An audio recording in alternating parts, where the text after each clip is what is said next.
3 days after he was nominated to the Rajya Sabha by President Ramnath Kovind, former Chief Justice of India Ranjan Gogoi took oath as a member of the upper house of the parliament today.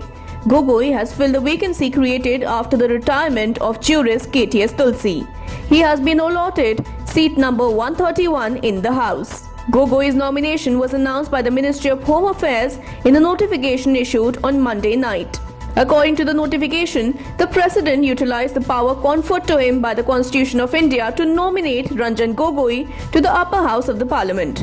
Members of the Congress and Bahujan Samaj Party opposed Gogoi's appointment and walked out of the Rajya Sabha. The Communist Party of India, TMK and MDMK also joined the protest. Justice Gogoi was nominated on March 16th, 4 months after his retirement in November 2019. Justice Gogoi's nomination to the Rajya Sabha has not found favour with retired Supreme Court judges like Justices Madan Lokur, A.K. Patnaik and Kurian Joseph, who have spoken out against it. But Gogoi has defended his nomination, saying that he accepted the offer because of his conviction that the legislature and the judiciary must work together for nation building.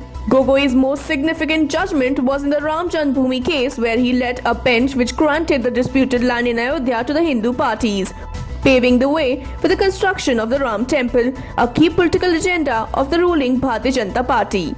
Gogoi is the first former CJI to become a nominated member of the Rajya Sabha. He is also the second CJI to become a Rajya Sabha MP after Justice Ranganath Mishra, who was elected as a Congress lawmaker from Odisha. Justice Mishra, however, became a Rajya Sabha member in 1998, nearly 7 years after his retirement from the Supreme Court.